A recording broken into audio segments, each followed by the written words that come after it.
What crazy twist happened when a golden child finally had to get a real job? Story 1. My brother Jake was the golden child from birth. I was the responsible one. When our parents finally told him at 28 that they couldn't cover his credit cards anymore, he graciously agreed to take a job where I work. I'm an analyst. He became a junior consultant because my boss owed my dad a favor.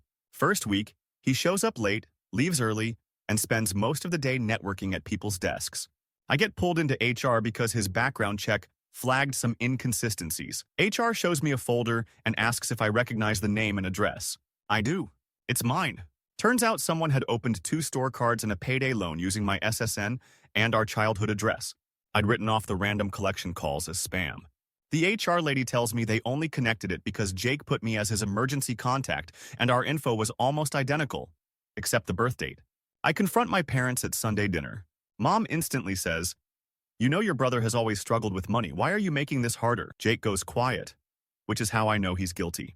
Dad actually says, "Can't you just take the hit? You make more anyway." I told them HR had already flagged it as fraud and that using a sibling's SSN is literally a crime. That I'd filed a police report because I had to if I wanted to clear my record. Mom starts sobbing, calling me cruel. Then Jake blurts out, "You said they'd never actually do anything," and looks straight at my dad. Silence. My dad's face just collapsed. HR had told me there might be legal consequences, but I'd assumed they were being dramatic. Turns out the "help your brother out" they'd been hinting at for years was them straight up encouraging him to steal my identity. Jake quit the job the next day because it was toxic. I got my credit cleared.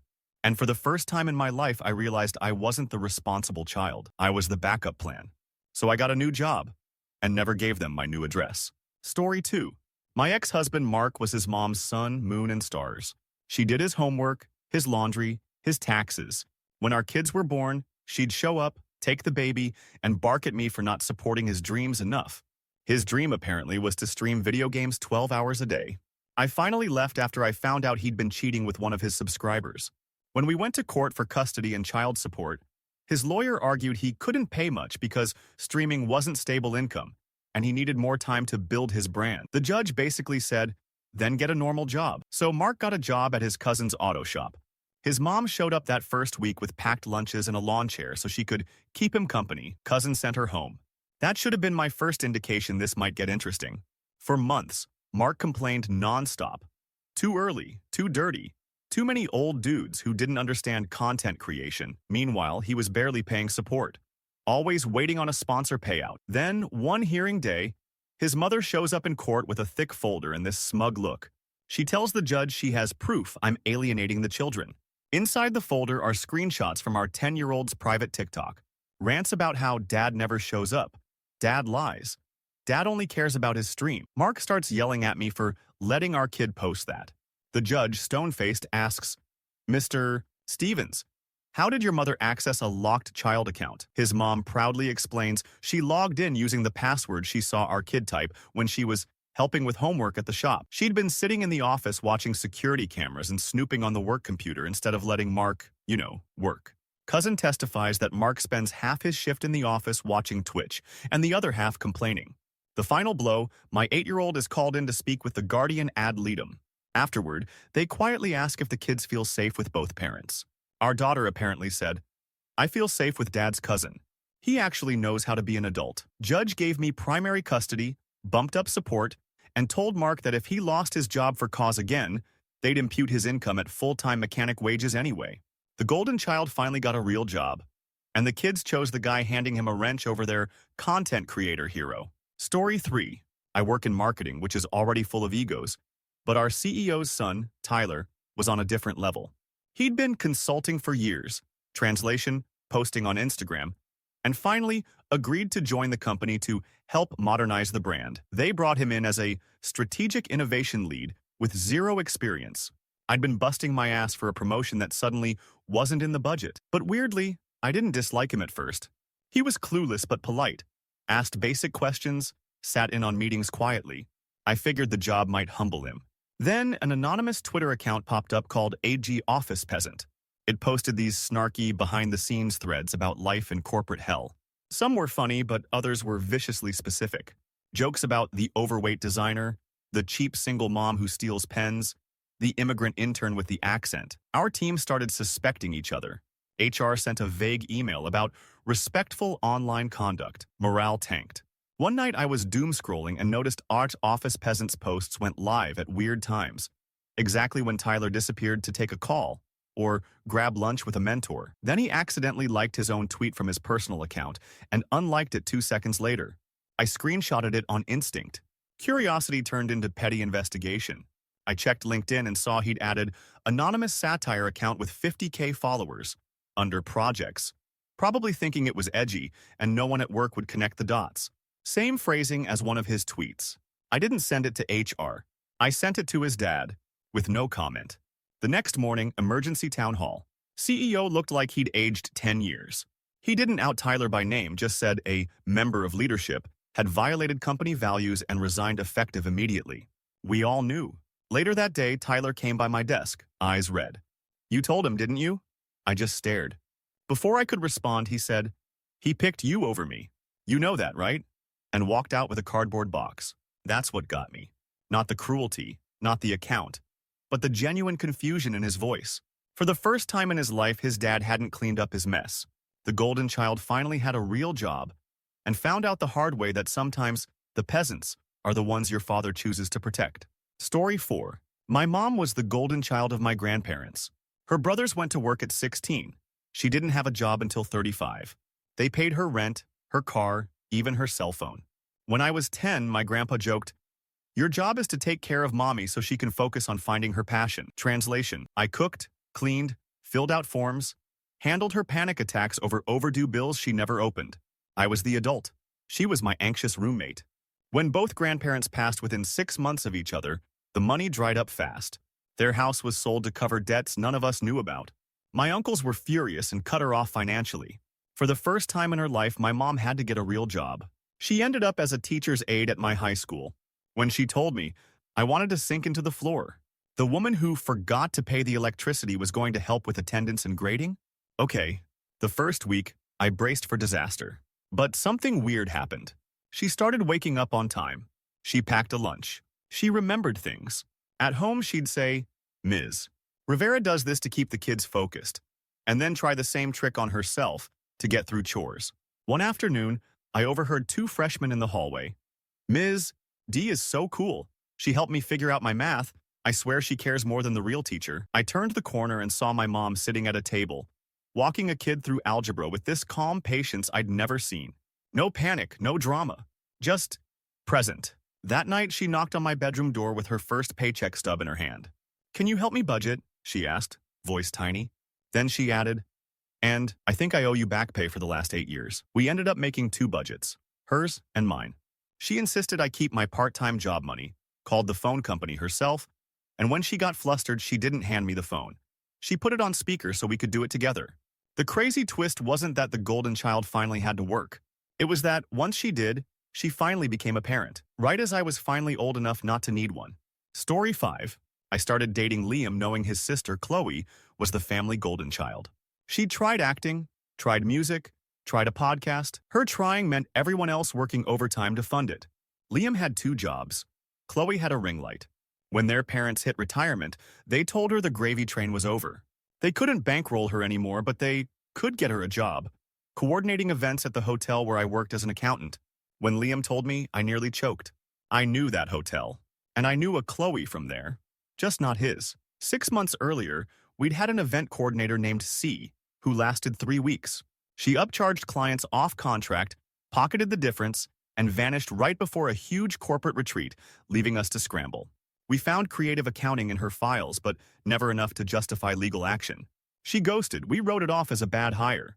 Fast forward to Liam's cousin's wedding, being held at that same hotel. Family wanted to support Chloe's career by letting her plan it.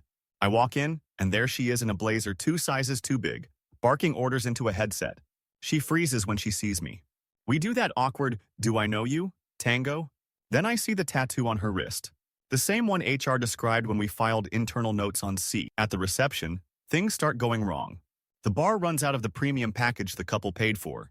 The DJ keeps mentioning he never got the deposit. The bride's father is furious, waving the contract. Liam pulls me aside, panicking. Can you look at the invoices? Something's off. I log into the backend. I still have consultant access. And within minutes, it's obvious. Duplicate invoices, manual adjustments, money moved to a vendor account that doesn't exist. Same pattern as before. Same fake supplier name. The hotel manager storms over demanding an explanation. Chloe starts crying, saying the hotel underfunded the event, that she fronted her own money and was waiting to be reimbursed. I take a breath and say, quietly but loud enough for the table, you use the same fake vendor name as the last coordinator who stole from us. The one who called herself C. Remember her? Her face drains. Liam just whispers, you did this before? The manager pulls out his phone, calls security, and cancels her access on the spot.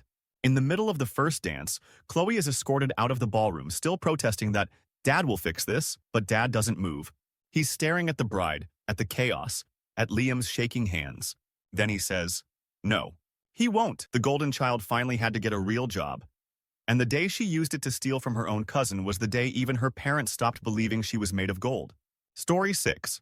I grew up hearing, Nora, you focus on your dreams. Money will work itself out. My brother worked 2 jobs in high school. I focused on ballet. At 27, I'd burned through a theater degree, 3 failed startups, and my parents' patience. Dad sat me down one night and said, voice shaking, we can't help you anymore. You need a real job. So I ended up at a debt collection call center. Gray cubicles, fluorescent lights, headsets that smelled like other people's breath. Training was soul-crushing but easy enough. We read scripts, learned how to motivate payment, and got assigned queues of accounts. On my second week, my supervisor asked if I wanted extra commission. There's an old batch we're reworking, she said, dropping a folder on my desk. I logged in and typed the first account number. My parents' names popped up. Same address as the house I grew up in. Balance, 83,412. Status, seriously delinquent, referred to foreclosure proceedings twice, currently in hardship arrangement. At first, I thought it was some weird coincidence. Then I saw the notes. Customer insists daughter will be successful soon. Refuses bankruptcy. Selling retirement assets to maintain current payment plan. States, my kid is the investment. There were more accounts. Store cards, personal loans, a HELOC. All tied to the same names. All flagged for repeated overextension due to supporting adult child. Adult child, me.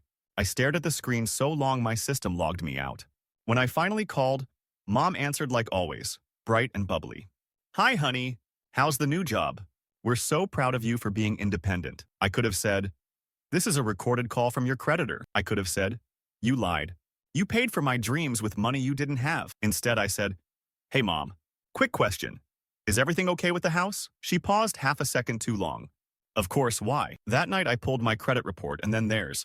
With Dad's login, he'd once emailed me by accident. It was worse than the screen showed.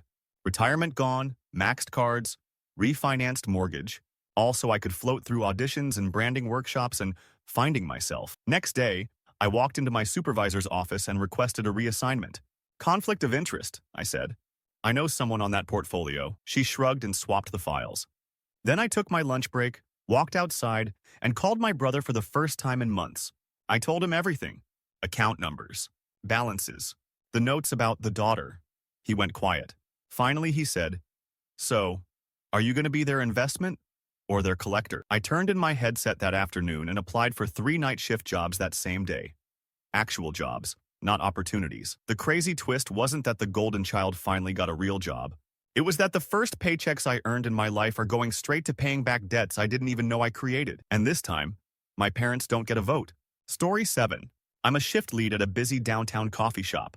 The kind of place where people order oat quad ristretto, half sweet upside down whatever, and then complain it's too coffee-ish. One Monday, our manager pulls us into a huddle and announces we're getting a temporary trainee as part of a community partnership. Translation, someone's a problem and we're free labor rehab. In walks Iris. Designer sneakers, perfect hair, sunglasses still on indoors. I recognize her immediately. She's a local rich kid influencer whose parents own half the real estate in the city. 2 months earlier, she'd gone viral for screaming at a grocery store cashier on TikTok. Apparently, the brand deals dried up.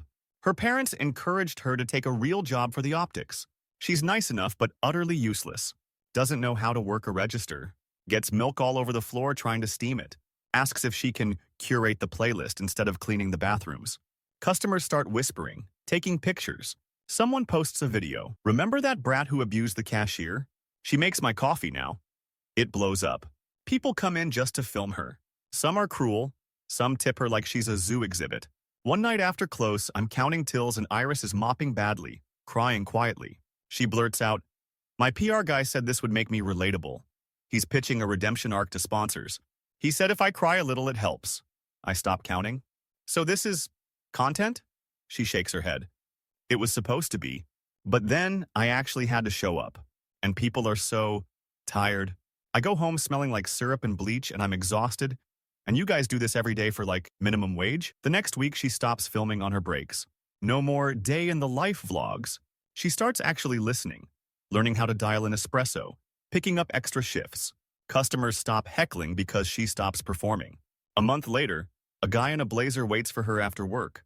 I overhear enough to catch, "We got the sponsorship back. We don't need the coffee shop thing anymore. We'll stage one last farewell shift for the cameras." Next morning, there's an email from corporate. Anonymous donor cleared the student loan debt for 3 of us long-timers. No explanation, just 0 balances. My name is on the list. So is the cashier she once screamed at who works with us now. Iris doesn't show up for her farewell shift. She texts the group chat instead.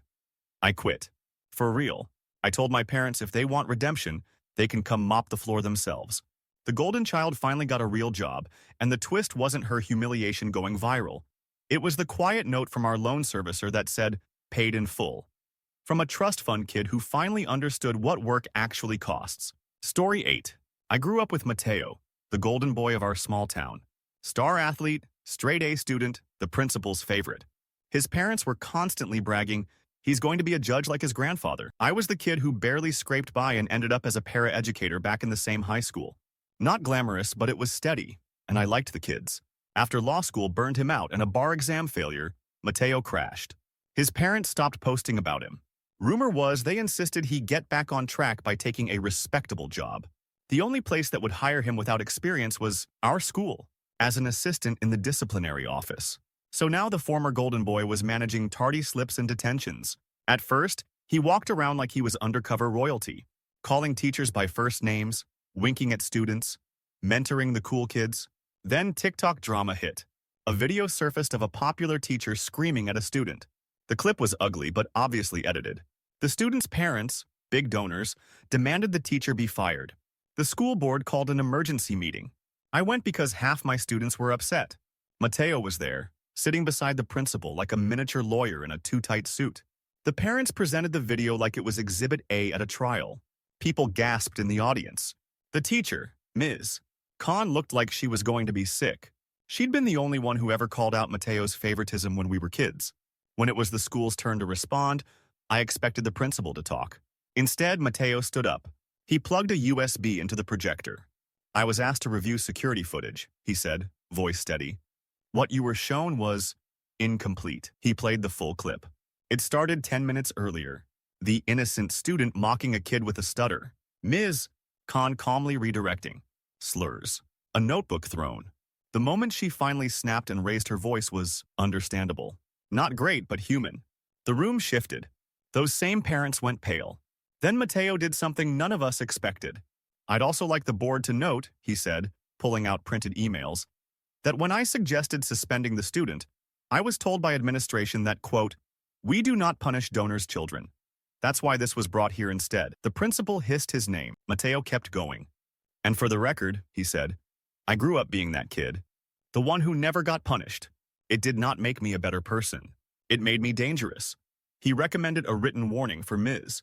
Khan and a restorative justice plan for the student. Then he sat down, hands shaking. Later, in the parking lot, I asked him why he'd torched his own safety net. He laughed bitterly. "My parents wanted me to get a real job to restore the family name. Guess I did." The golden child finally had to work. And the first real work he did was dismantling the system that made him golden in the first place. Story 9. I play guitar in the worship band at a megachurch. Don't judge. It's decent money and I like the music. The head pastor's son, Eli, has been treated like he personally descended from heaven since he could walk. Fancy car from God. Mission trips that looked like vacations. A condo blessing. He led worship sometimes, mostly so people could fawn over him. When the church came under scrutiny for shady finances, his dad announced a season of humility. Translation: hiring freeze, budget cuts. And Eli would step into a servant's role as building maintenance. Everyone clapped like it was brave. I rolled my eyes. At first, it was a joke. Eli in perfectly clean work boots, pushing an empty mop bucket for photos. Insta stories of serving behind the scenes. But after the auditors showed up, the cameras stopped. Office doors stayed locked. Staff meetings got tense. I usually practiced alone in the auditorium late at night. One evening, I walked in and found Eli on a ladder, actually changing light bulbs, sweat soaking his t-shirt. No phone. No audience. "You're here late," I said. He shrugged. Lights don't change themselves. Over the next few weeks, I kept seeing him doing real maintenance. Fixing a leaky toilet. Stacking chairs. No entourage. Just a tired, quiet guy doing boring work. It was weirdly disorienting. Then the Sunday bomb dropped. Instead of a sermon, the pastor announced a family meeting. Screens lit up with graphs. The independent audit found irregularities. Big ones. Missing funds, misallocated missions, spending, unexplained transfers to shell companies. The pastor started smoothing it over. Lots of the enemy attacking language. Then Eli walked on stage, pale but determined, a folder in his hand. "Dad," he said into the mic, "you forgot the last slide." He plugged in a USB. Up came screenshots of internal emails. His father approving transfers, instructing staff to reclassify personal expenses as ministry. And at the bottom of each email, the signature line, "Blessed to steward God's resources." The room went dead silent. Security moved toward him. He held up his free hand. "If they drag me off, call the number on the audit report," he told the crowd.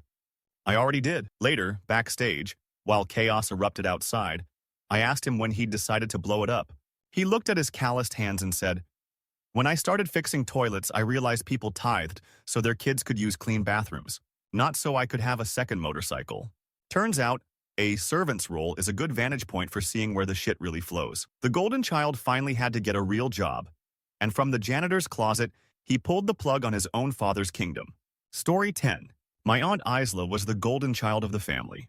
Grandma paid for her private school, med school, down payment on her house.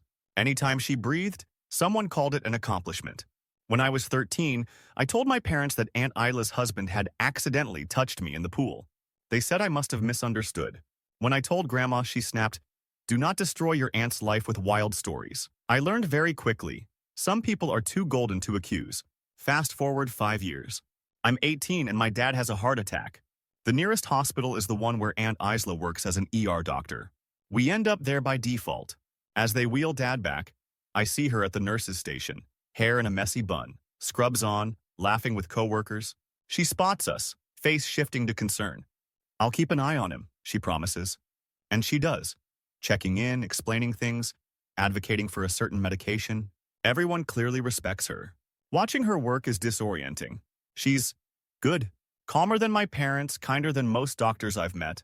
When a drunk patient curses her out, she just rails the curtain shut and moves on. On day 3, a social worker asks to speak with me privately. Apparently, standard protocol for young adults with sick parents. We talk stress, school, support systems.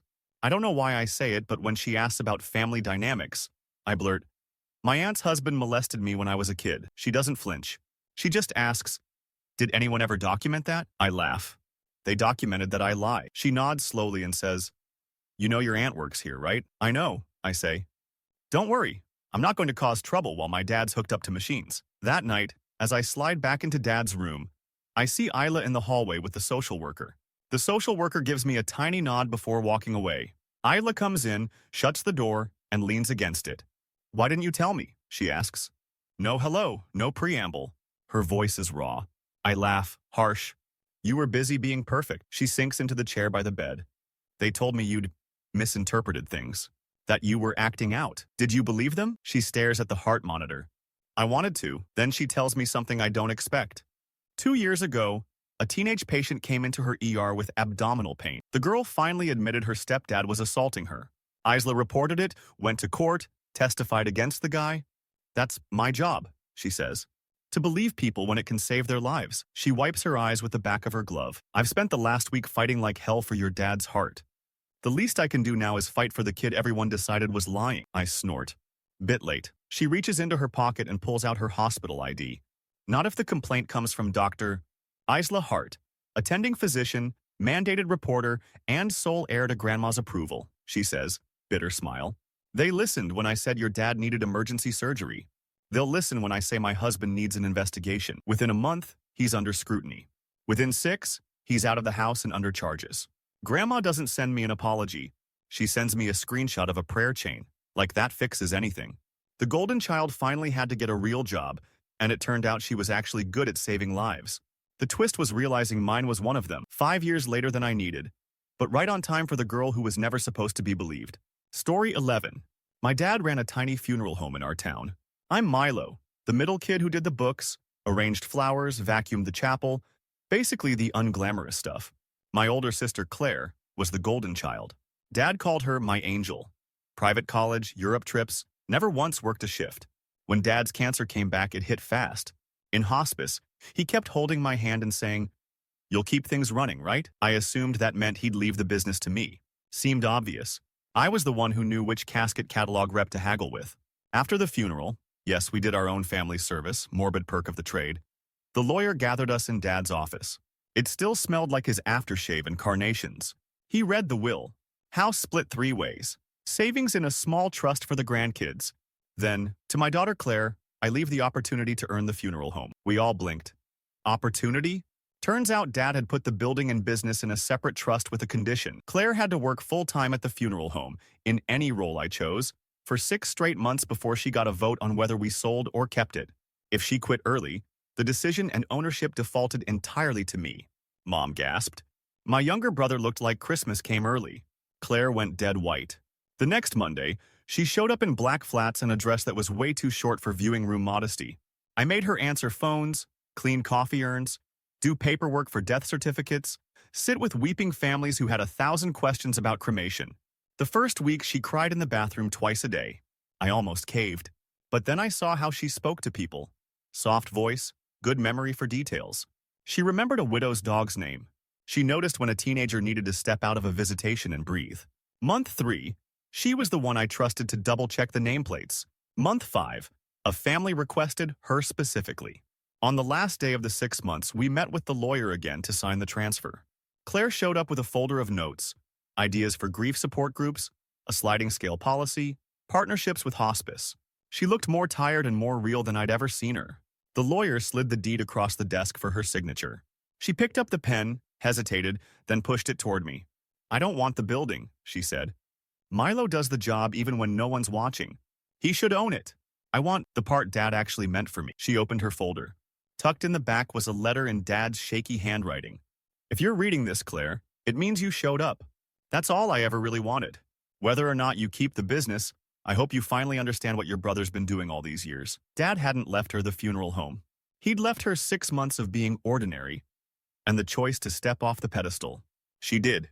And when I unlocked the door the next morning, the sign still said my father's name, but for the first time, it felt like ours. Story 12. I'm Rafi, Site Safety Officer for a mid-sized construction company.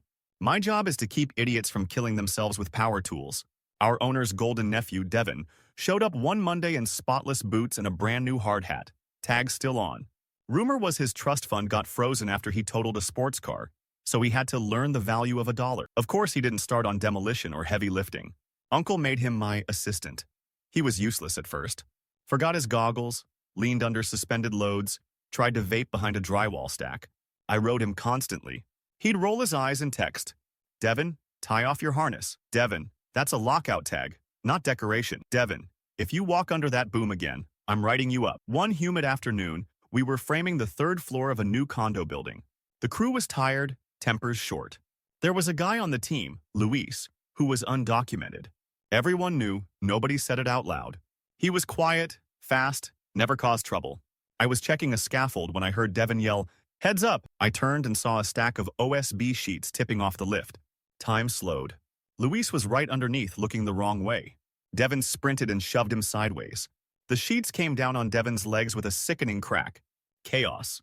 Someone hit the emergency stop, someone called 911, someone else threw up in a corner.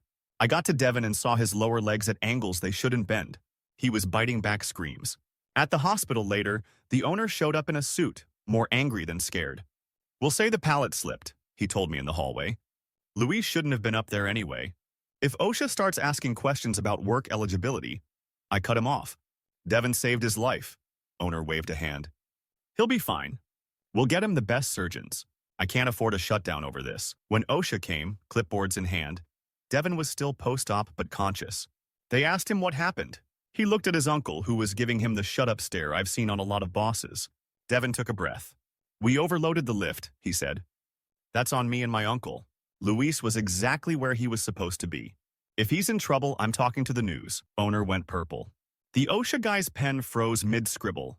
In the end, we got fined, had to retrain, redo half our safety protocols. The owner raged about overregulation and ungrateful employees. Devin sat in his wheelchair at the follow-up meeting, listening quietly. A month later, he called me. I'm enrolling in an occupational safety program, he said. You were right. I was walking around like I was invincible. Turns out I'm very invincible. Your uncle okay with that? I asked. He's furious, Devin said, which is how I know it's the right call. The golden child finally had to get a real job. And the crazy twist was that the first real thing he did was lose his perfect legs to save the guy his family pretended didn't exist, and then use what was left of his privilege to make sure nobody got crushed the way he did. Story 13. I work as a cashier at a discount grocery chain in a rough neighborhood. I've seen people count out coins for pasta. I've seen kids put back apples because their parents' SNAP card declined. It wears on you. The owner's daughter, Becca, was our golden child. She used to swan through the aisles in yoga pants, grabbing whatever and waving at the cameras. Her receipts got signed with a flourish. Charged to dad. Then the chain expanded too fast. A bad lawsuit hit. Suddenly, Becca was in a polyester vest like the rest of us. Learning the business from the ground up, she was put on customer service because she has such a great smile. She did have a great smile. She also had zero idea how EBT worked, what White covered, why people got angry when a digital coupon didn't scan. I watched her flinch every time someone snapped, "Must be nice to just work for fun." One slow afternoon, an older woman came through my line with a cart full of cheap staples. Rice, beans, store-brand pasta, generic peanut butter. When I rang it up and she swiped her SNAP card, the system declined. Her face crumpled. "I checked this morning," she whispered. "There should be enough. My grandson's coming this weekend." Becca came over, all customer service chirp. "Maybe you misread, ma'am." She took the card and tried again. Still declined. Policy said we were supposed to void the sale. The woman started quietly putting things back. First, the peanut butter. Then the chicken. Becca looked at the screen, then at me. "Can you watch my lane?" she asked, and disappeared. I figured she'd gone to get a manager. Instead, the lights over the registers flickered as the self-checkouts rebooted. A few seconds later, every screen flashed. Double discount active. SNAP, EBT only. Prices on eligible items dropped in half. My register beeped and recalculated the total without me touching anything. The woman's card went through, her eyes filled with tears. Our manager stormed out of his office like a hornet. "Who touched the settings?" he barked. Becca walked out from behind the service desk with a handheld terminal in her hand and a strangely calm expression. "I did," she said. "The POS system has a promotional function. It can be applied by a supervisor." "You're not a supervisor," he snapped. "I am today," she said. "Dad texted me the override code when the auditors were here last month. Remember? He didn't want them seeing the loyalty data." The manager's face drained. Turned out, the system had a hidden feature. It was rounding up every purchase to the next dollar and skimming the difference into breakage. Basically free money, mostly from SNAP users who never noticed. Headquarters knew. It made their reports look good. By turning on the double discount for SNAP only, Becca had essentially dumped months of that skimming back into the community in one afternoon. A glitchy camera caught the sign. Someone posted it online with a caption like, "Local store secretly gives extra to EBT customers." It went viral in a heartwarming way. People called it Robin Hood mode. Corporate freaked. They couldn't turn it off without admitting it existed. Reporters started asking questions about the POS software. Lawyers got involved. Becca got fired, obviously. Insubordination, they said. On her last day, the older woman came back with a foil-covered plate. "My grandson wanted to say thank you," she told Becca. "He says this is the first time our pantry's been full in months." The golden child finally had to get a real job. And the twist was that the girl who never paid for groceries ended up being the only one who made sure the people who had to paid a little less, for once. Story 14. I'm Lena, mall security. Translation: I walk in circles, break up vape clouds, and ask teenagers to stop making out in stairwells. One of the anchor clothing stores got a new assistant manager, Talia. She was obviously someone's golden child. Designer watch, nails always fresh, talked about gap years in Bali. I heard her dad owned 3 car dealerships. She was terrible at schedules and inventory, but weirdly good with teenage girls trying on prom dresses. She'd help them find stuff in their budget, slip an extra coupon when the mom looked stressed.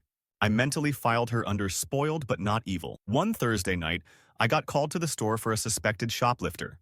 Standard. I walked in to see a skinny brunette girl clutching a diaper bag and a handful of baby clothes. Eyes wild. Talia stood between her and the exit, face pale. She stuffed these in the stroller, another associate hissed, holding up a tiny onesie still on the hanger. The girl, 17 maybe, looked at me and said, "I was going to pay.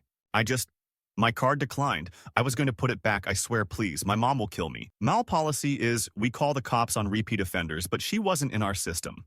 Petty theft is a nightmare for someone that young. I opened my mouth to suggest we just trespass her and take the clothes back. Talia said quietly, "Can you give us a minute?" The associate rolled her eyes but stepped away. I lingered by the fitting rooms. Talia led the girl into the back room. The door didn't quite shut, and sound carries. "Why those clothes?" Talia asked. The girl sniffled. They're cute and soft. My babies never had anything new. My boyfriend bailed. My mom says I ruined my life. I just wanted him to have one thing that wasn't from Facebook Marketplace. There was a long silence. Then Talia said, in a voice I'd never heard from her before, "How old is he? 3 months. His dad around?" "No." Another pause. "I had a baby when I was 16, Talia said. "My parents sent me away for boarding school. I signed some papers I didn't understand. Never saw him again." Silence. Even the music out front seemed to fade. "My dad's upstairs right now," she went on. "He thinks I'm here for management experience before I come work in his office. He doesn't know that every time I walk past the baby section, I feel like I'm going to throw up." You could hear the girl stop crying, just breathing. Finally, Talia said, "Here's what's going to happen. I'm going to ring these up with my employee discount. You're going to pay what you can. I'll cover the rest. And then I'm going to write the loss off as damaged because the hanger is broken." That's still stealing from your store," the girl whispered. Talia let out a bitter little laugh. "Trust me, sweetheart. They've stolen a lot more from me." I watched her at the register afterward, carefully scanning tags, overwriting prices, putting in her own debit card. No flashy gesture, no Instagram story. Just a quiet, shaky kindness. Later that night, as I walked her to her car, I said, "You okay?" She shrugged. "My parents cut me off this week because I refused to start at the dealership. They said if I wanted to play at retail, I could pay my own rent." "What are you going to do?" I asked. She looked back at the mall, at the lights and cheap music and the baby in the stroller sleeping in a new onesie. "I think," she said slowly, "I'm going to keep working here. And maybe figure out how to help girls like her before they end up signing things they can't undo." The golden child finally had to get a real job, and the twist was that a shoplifting call in a half-empty mall was the first time anyone ever saw the price she had paid for being perfect. Story 15. When I met Yaz, he was the classic golden son. His parents owned a boutique chain of hotels. He lived in a condo. They insisted on buying, drove a car, they got a deal on, worked on some vague startup idea that never seemed to start up. We'd been dating a year when his dad suggested he take an actual role in the family business. Front desk at one of the smaller hotels. Unpaid training, of course. I braced for disaster. To everyone's surprise, he was good at it. Friendly, remembered guests' names, handled Karen-level complaints with charm. He'd text me weird stories about people trying to check in with parrots or asking if the continental breakfast included steak. One night, I stopped by with takeout during his shift. The lobby was quiet. He pulled me behind the desk, kissed my forehead, and started telling me about an elderly couple celebrating their 50th anniversary in room 212. His phone buzzed on the counter, family group call. He put it on speaker without checking. His mother's voice came through sharp as ever. "How's the cosplay going, darling? Still pretending to be staff?" His father chuckled. "Let him play concierge. Once he marries up, he won't need to bother with this nonsense." Yaz glanced at me, winced, reached to turn it off. Then his sister chimed in, "How's the girlfriend? The teacher? Are we still doing that phase?" His mom laughed. "Oh, he'll grow out of it. He always dates strays. Once he's done at the front desk, we'll introduce him to someone appropriate." My ears went hot. I went very, very still. Yaz froze, hand hovering over the phone. Instead of hanging up, he said very clearly, "She's standing right here." Silence on the line. Then his father, "Well, maybe she should hear how we talk when we're not entertaining." Yaz's jaw clenched. "Good idea," he said. Then she'll finally believe me when I say you don't see people as people, just as decor, his mother bristled. Don't be dramatic. You're tired. We're just joking. You're joking about my job and my partner, he said. The only two things in my life that aren't paid for by you. Watch your tone, his father snapped. We gave you everything. Yaz looked around the lobby. At the worn carpet, the family portrait on the wall with him in the center, perfectly lit. Then he reached up, took the frame down, and set it face down on the counter. No, he said quietly. You rented everything, including me. He switched the call-off speaker and walked into the back office. I stood there, heart pounding. 3 takeout containers getting cold in my hands, listening to muffled shouting through the door. 10 minutes later, he came back out, eyes red but steady. He handed me a folded piece of paper. It was an employment form.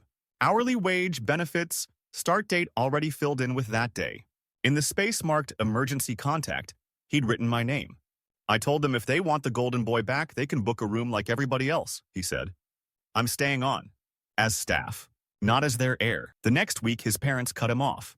Condo, car, allowances, gone. We moved into a crappy apartment over a laundromat. He worked double shifts at the hotel. I picked up extra tutoring. We ate a lot of instant noodles. One night, after a drunk guest threw up in the lobby and he mopped it himself because the night cleaner called out, he came home exhausted and still somehow smiling. I finally get it, he said, collapsing onto the couch. A real job doesn't just give you money. It gives you a different last name. What do you mean? I asked. He grinned, eyes closing. For the first time when someone calls me sir, they're not talking to my father. The golden child finally had to get a real job. And the crazy twist was that the day he put on a name tag was the day he finally decided who that name belonged to. Story 16. I'm 17 and a shift lead at a burger place. Not glamorous, but it pays better than babysitting, and I'm good at bossing people around for $14.50 an hour. My mom, Lacey, is the golden child of my grandparents. They paid for her cosmetology school, her cars, even covered her rent when she needed space to find herself. Translation, dropped out of 2 programs in 1 year.